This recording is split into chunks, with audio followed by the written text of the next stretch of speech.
Hello, everybody. Welcome to today's Reading Through the Bible in 365. Today we are going to be focusing on Joel chapter 1, 2, and 3, and Revelation chapter 5. So we're going to go ahead and get started in Joel with chapter 1. The word of the Lord that came to Joel. Sorry, my computer just threw a fit. The word of the Lord that came to Joel, son of Pethuel. Hear this, you elders. Listen, all who live in the land. Has anything like this ever happened in your days or in the days of your ancestors? Tell it to your children, and let your children tell it to their children, and their children to the next generation. What the locust swarm has left, the great locusts have eaten. What the great locusts have left, the young locusts have eaten. What the young locusts have left, other locusts have eaten. Wake up, you drunkards, and weep. Wail, all you drinkers of wine. Wail because of the new wine, for it has been snatched from your lips. A nation has invaded my land, a mighty army without number. It has the teeth of a lion, the fangs of a lioness. It has laid waste my vines and ruined my fig trees. It has stripped off their bark and thrown it away, leaving their branches white.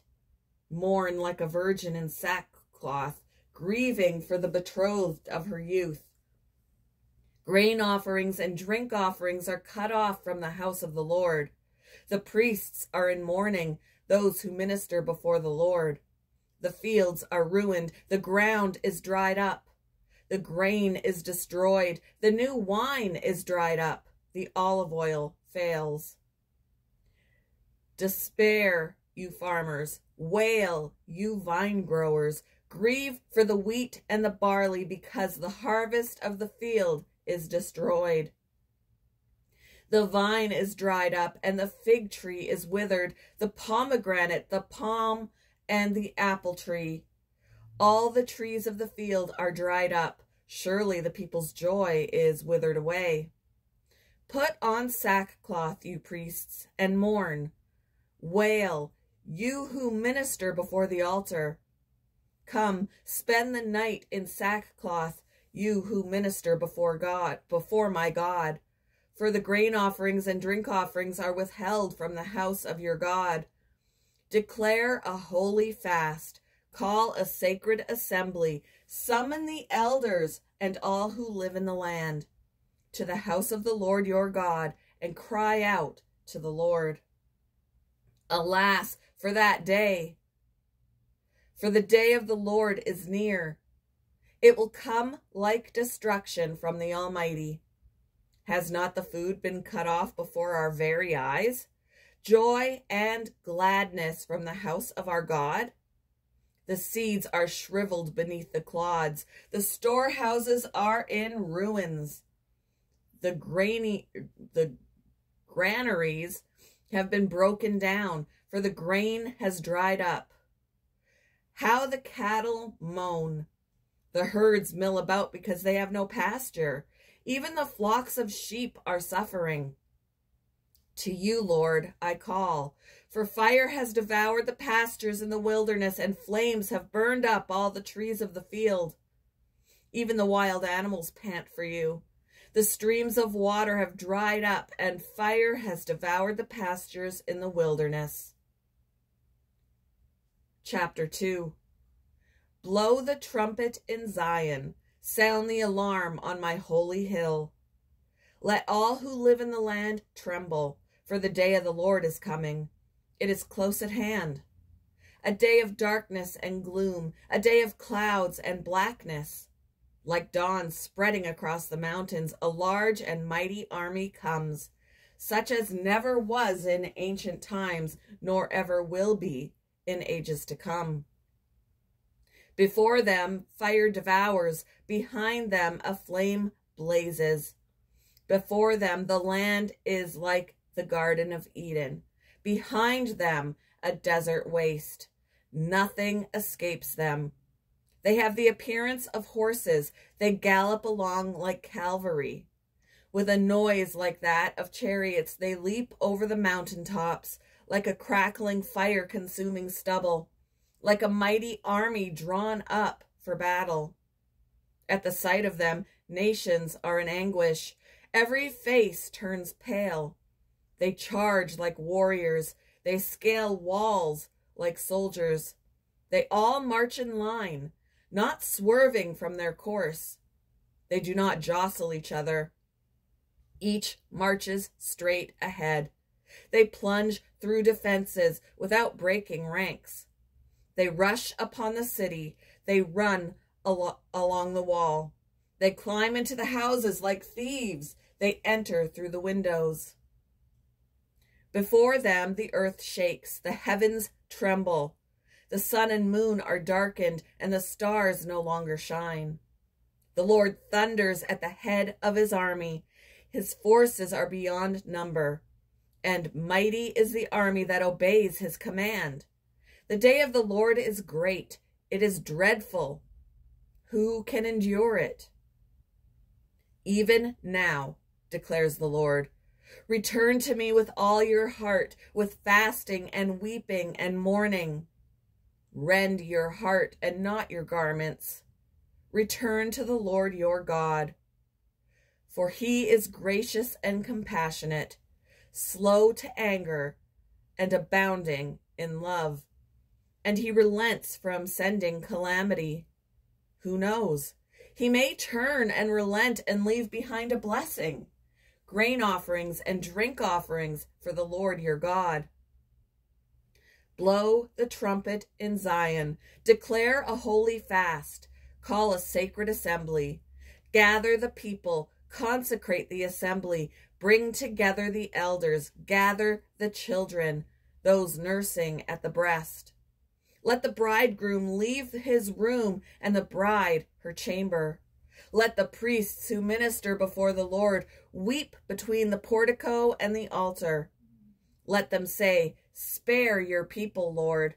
Do not make your inheritance an object of scorn, a byword among the nations.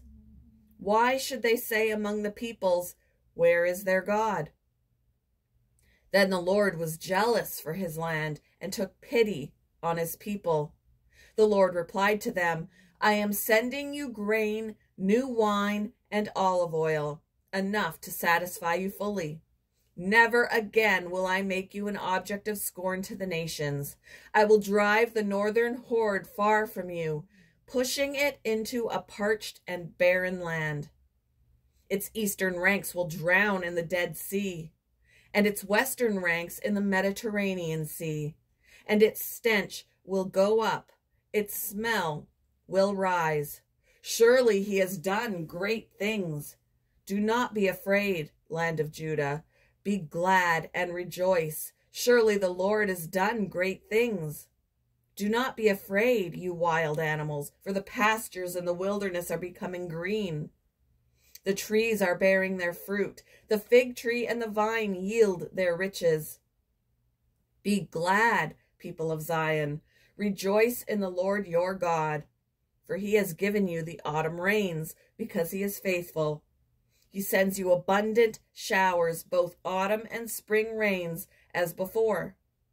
The threshing floors will be filled with grain, and the vats will overflow with new wine and oil. I will repay you for the years the locusts have eaten, the great locust and the young locust, the other locusts and the locust swarm. My great army that I sent among you. You will have plenty to eat until you are full, and you will praise the name of the Lord your God, who has worked wonders for you. Never again will my people be shamed. Then you will know that I am in Israel, that I am the Lord your God, and that there is no other. Never again will my people be shamed. And afterward, I will pour out my spirit on all people. Your sons and daughters will prophesy. Your old men will dream dreams, and your young men will see visions. Even on my servants, both men and women. I will pour out my spirit in those days. I will show wonders in the heavens and on the earth, blood and fire and billows of smoke. The sun will be turned to darkness and the moon to blood before the coming of the great and dreadful day of the Lord. And everyone who calls on the name of the Lord will be saved. For on Mount Zion and in Jerusalem there will be deliverance. And the Lord has said, even among the survivors whom the Lord calls. Chapter 3. In those days, at that time, when I restore the fortunes of Judah and Jerusalem, I will gather all nations and bring them down to the valley of Jehoshaphat.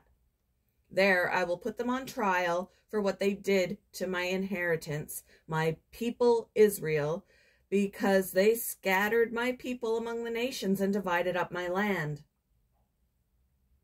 They cast lots for my people and traded boys for prostitutes. They sold girls for wine to drink. Now, what have you against me, Tyre and Sidon, and all you regions of Philistia? Are you repaying me for something I have done? If you are paying me back, I will swiftly and speedily return on your own heads what you have done. For you took my silver and my gold and carried off my finest treasures to your temples. You sold the people of Judah and Jerusalem to the Greeks, that you might send them far from their homeland. See, I am going to rouse them out of the places to which you sold them, and I will return on your own heads what you have done.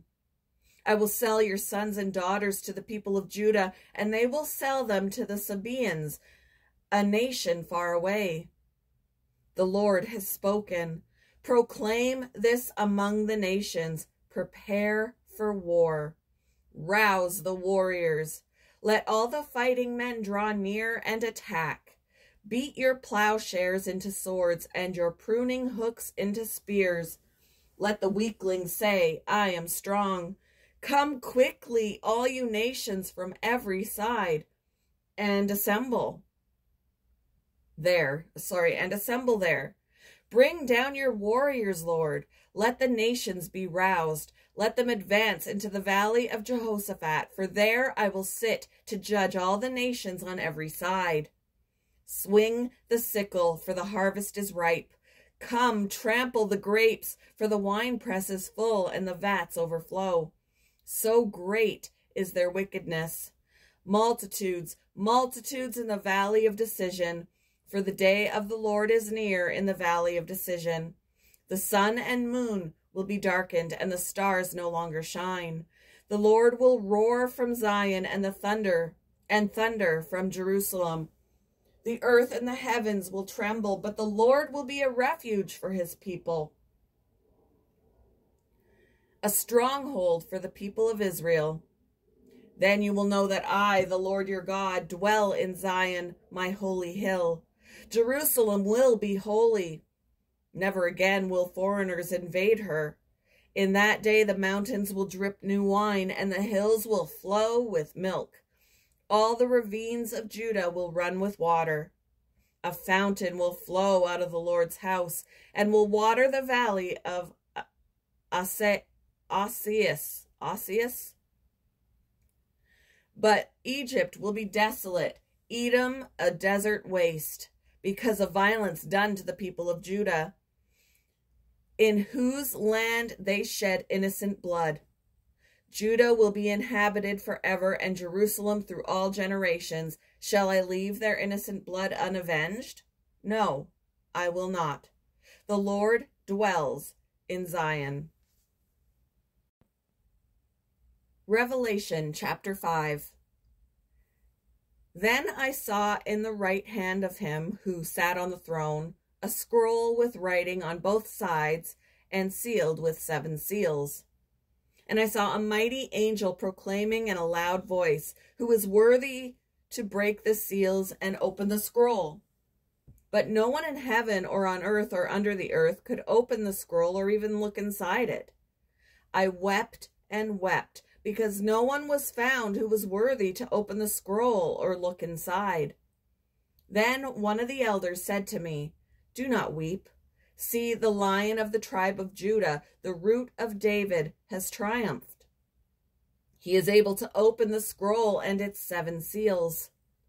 Then I saw a lamb, looking as if it had been slain, standing at the center of the throne, encircled by the 4 living creatures and the elders. The lamb had 7 horns and 7 eyes, which are the 7 spirits of God sent out into all the earth. He went and took the scroll from the right hand of him who sat on the throne, and when he had taken it, the 4 living creatures of the 24 elders fell down before the Lamb. Each one had a harp, and they were holding golden bowls full of incense, which are the prayers of God's people, and they sang a new song, saying, "You are worthy to take the scroll and to open its seals, because you were slain, and with your blood you purchased of God persons from every tribe and language and people and nation. You have made them to be a kingdom and priests to serve our God, and they will reign on the earth." Then I looked and heard the voice of many angels, numbering thousands upon thousands, and 10,000 times 10,000. They encircled the throne and the living creatures of the elders. In a loud voice they were saying, "Worthy is the Lamb who is slain, to receive power and wealth and wisdom and strength and honor and glory and praise." Then I heard every creature in heaven and on earth and under the earth and on the sea and all that is in them, saying, "To him who sits on the throne and to the Lamb be praise and honor and glory and power forever and ever." The 4 living creatures said, "Amen," and the elders fell down and worshipped. Thank you for joining me for today's Reading Through the Bible in 365. I hope you all have a wonderful Friday, and I will see you in the next one, guys. Bye!